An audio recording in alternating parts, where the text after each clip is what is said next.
Hello everyone, welcome back to my channel. So friend, कैसे हैं आप सब? आई होप आप सब अच्छे से होंगे, खुश होंगे। सो फ्रेंड, अभी सुबह के बज रहे हैं 10:30 और मैं अभी नहा के आ गई हूँ और मेरा नाश्ता हो चुका है।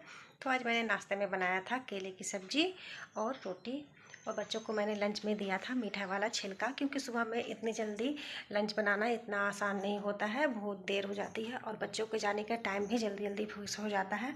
और इधर के रूम में लाइट बंद है, इसलिए अंधेरा दिख रहा है तो लाइट जला देती हूँ। तो ये बेड है मेरे बेटे का, जो वो यहीं पे सोता है। मतलब वो किसी को यहाँ पर सोने नहीं देता है, बोलता है कि मेरे बेड पर सिर्फ मैं ही सोऊंगा। तो मैं आपको दिखाती हूँ कि मैं कहाँ सोती हूँ और मेरी बेटी का बेड कौन सा है। तो ये है रूम मेरी बेटी का, और यहाँ पर ये मेरी बेटी सोती है। और ये देखिए धुले हुए कपड़े रखे हुए, जिसे कि मुझे अभी सरियाना है। और इसके जस्ट बगल में ही है एक और रूम, जो कि है मेरा और मेरे हस्बैंड का। ये देखिए बेड है यहाँ पे। इस रूम में मैं और मेरे हस्बैंड सोते हैं। तो ऐसा नहीं है कि सिर्फ मैं और मेरे हस्बैंड ही सोते हैं, इसी रूम में ही टीवी लगा हुआ भी है। तो कभी कभी मेरी बेटी भी हमारे साथ में सो जाती है, ऐसा नहीं है। हम बच्चों को कभी कभी बेटी को साथ में सुता लेते हैं, और बेटा मेरा तो सब दिन अकेले ही सोता है। वो हम लोगों को साथ में सोता भी नहीं है, बुलाने के बाद में भी नहीं आता है। तो अब बच्चे बड़े भी हो गए हैं, मेरा बेटा 16 साल का हो गया है। तो मुझे तो विश्वास ही नहीं हो रहा है कि मेरे शादी को 18 साल हो चुके हैं, मेरा बेटा 16 साल का हो चुका है, मेरी बेटी 14 साल की हो चुकी है। और लगता ही नहीं है कि इतनी शादी को मेरे इतने दिन हो गए हैं। कुछ पता ही नहीं चलता है कि समय कितनी जल्दी से भागता है। तो अभी हाल ही की तो बात लगता है, जैसे कि मेरी ननद मुझे देखने के लिए गई थी पहली बार, और पहली बार में ही मेरी शादी फिक्स हो गई थी। तो ऐसा ना बहुत कम ही देखने को मिलता है। तो मैं आपको अपनी शादी से लेके रिलेटिव कुछ बातें बताती हूँ। मेरी शादी कैसे हुई थी, कौन मेरी शादी को फिक्स किया था, कौन था अगुआ। तो मेरे पापा पीएचडी में काम करते थे, पानी टंकी है वहाँ पे पीएचडी का।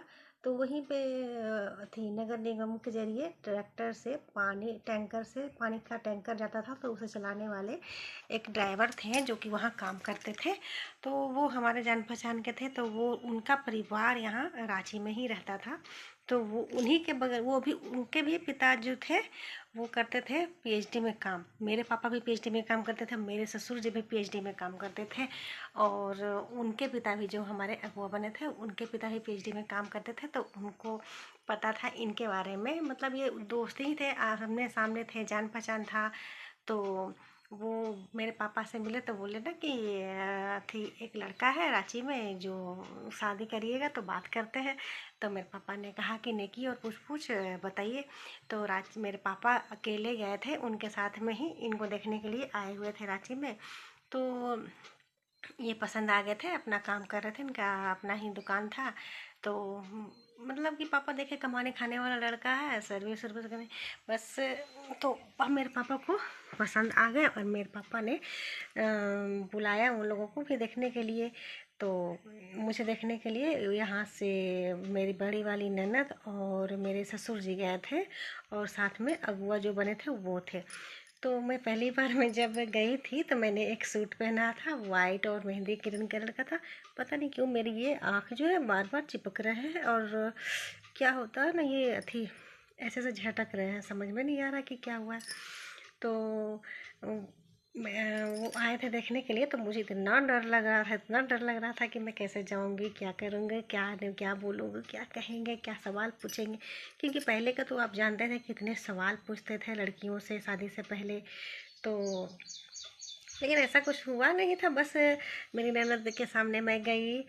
तो हम लोग हमारे यहाँ पहले क्या करते थे ना कि हाथ में पीतल का एक लोटे में पानी भर के लेके जाते थे, और जहाँ पे लोग बैठे हुए थे वहाँ पे नीचे रख देते थे। ये टेबल लगा हुआ है तो वहाँ पर रख देते थे। और नाश्ता तो पहले से ही करा दिया जाता था, जैसे कि मेरे भाई पापा है सब नाश्ता करवा देते थे। नाश्ता मैं खुद लेकर, हम लोग नहीं जाते थे, मैं खुद लेकर नहीं गई थी। तो मैं गई, मैंने प्रणाम किया ससुर जी को और अपनी बड़ी वाली ननद को। तो मैं पतली सुतली बहुत थी शादी से पहले। तो शादी के बाद, बच्चे हो जाने के बाद हमारा शरीर ऐसे ही ऑटोमेटिक फूल जाता है, इसमें कोई बड़ी बात नहीं है। हर औरत के साथ ऐसा होता है। जिसके साथ नहीं होता उसका शरीर भगवान वरदान देकर ही नीचे भेजते होंगे कि वो बच्चे पैदा करने के बाद भी ज्यों कहते हैं उसका शरीर रहता होगा। तो बहुत लोगों के साथ ऐसा नहीं होता है, बहुत कम ही लोगों के साथ ऐसा होता है कि शादी और बच्चे होने के बाद भी उनका शरीर मोटा नहीं होता है। तो मेरा तो हो गया भाई, और मेरे दोनों बच्चे हुए थे ऑपरेशन से। तो जब मेरी शादी तय हो गई तो जब यहाँ पे आए तो मेरी सास बोली ना कि एक ही बार में लड़की देखने गए और एक ही बार में तय करके चला। मेरी शादी फिक्स हो गई थी, मैं मेरे ननद को पसंद हो गई थी।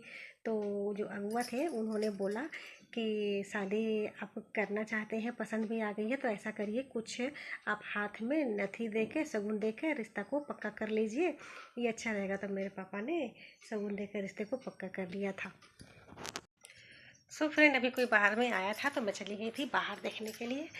तो मैं बोल रही थी हाँ रिश्ता पक्का हो गया। तब मेरी सास को पता चला कि रिश्ता पक्का हो गया है। अब वो बहुत रोने धोने लगे कि एक बार में तुम लोग शादी करके चला आया है। और जानते हैं कि तोड़ने वालों की कमी नहीं होती है, एक दूसरे से जलने वालों की कमी नहीं होती है। तो मेरी शादी में भी कुछ अड़चन आई थी। मेरी शादी को तोड़ने के लिए क्या क्या बोला गया था। मेरे शादी को तोड़ने के लिए बोला गया था कि लड़की का हाथ टूटा हुआ है, उसका हाथ टेढ़ा रहता है, उठता नहीं है, ऐसे ऐसे बात फैल रहे थे ना। तो मैं जानती, तो मेरी ननद ना मेरे हस्बैंड को पीछे के साइड लेके गई थी। पीछे में, हमारे घर के पीछे में हम लोग क्वार्टर में रहते थे, तो वहाँ पर बाड़ी थी। ऐसे तो आप लोग देखते हो कि क्वार्टर के में बाड़ी तो ज़रूर होती है, होगी बहुत ज़्यादा ही है, क्वार्टर में होती है, बहुत कम ही जहाँ टाउन एरिया में पड़ता है वहाँ नहीं होती है। तो उन्होंने मेरे हस्बैंड को समझाया कि देखो, अगर तुम कहोगे तो मैं तुम्हें लड़की को दिखा दूंगी, अगर तुम्हें लड़की पसंद नहीं आएगी तो तुम रिश्ता मत करना, शादी मत करना, इसमें कोई बड़ी बात नहीं है। तो उन्होंने अपने दीदी से कहा कि नहीं दीदी, आपको पसंद है तो मुझे भी पसंद है। तो हमारी अरेंज मैरिज थी और मुझे मेरी बड़ी बड़ी ननद ने पसंद किया था। और मेरे ससुर की बात बोले तो मेरे ससुर को कुछ ऐसा समझ में आता नहीं था। वो हाँ बोलो तो हाँ, ना बोलो तो ना, बस वो औपचारिकता भर के लिए बड़े बनकर ही गए थे। मेरी सारा काम तो मेरी ननद ने ही किया था। तो ऐसे हुई थी मेरी शादी फिक्स। और जब मैं शादी होके आई थी तो मेरी सास ना हाथ को ऐसे ऐसे करके देख रही थी या दूसरों को, लेकिन मुझे पता नहीं था कि वो मेरा हाथ ऐसे क्यों देख रही है। तो बाद में मुझे शादी के 1 से 2 साल बाद मेरे हस्बैंड ने ये पोल खोली थी, हंसते हंसते मजाक में ही, कि हाथ ऐसे पकड़ के मेरा हाथ बोल रहे ना, हथवा टेढ़ा नहीं है मम्मी, माँ हथवा टेढ़ा नहीं है माँ, ऐसे ऐसे करके। तो हाथ टेढ़ा। तो फिर हंसते हुए बोलने लगे ना कि को शादी बोल रहे थे कि शादी से पहले कि लड़कियां के हाथ टूटा हुआ है, हाथ में टूटल है, ऐसे करके। तो मैंने बोला कि ओ ये बात था, तभी माँ मेरा हाथ ऐसे देख रही थी और लोगों को दिखा रही थी। तो उस समय मुझे लगा था कि ओ शादी होने के बाद लड़की का शादी भी तोड़ने के लिए लोग पीछे पड़ जाते हैं। तो कोई बात नहीं है, ये सब चलते रहता है, नॉर्मल बात है। तो जिसको जहाँ जाना होता है वहाँ लोग जाता है, और ये सब किस्मत की बात है। तो मुझे यहाँ आना था तो मैं आ गई थी। तो मेरा मेरा मायका है गया बिहार, और मेरा ससुराल है बिहार शरीफ, नालंदा ज़िला पड़ता है। और राजगीर के बगल में है पावापुरी, वो मेरा गांव है, ससुराल। तो फ्रेंड, मैं ब्लॉग को करती हूँ यहीं पर एंड। आपको ये छोटा सा ब्लॉग कैसा लगा कमेंट करके ज़रूर बताइएगा, और मैं मिलती हूँ आपसे नेक्स्ट ब्लॉग में। तब तक के लिए bye bye and thanks for watching.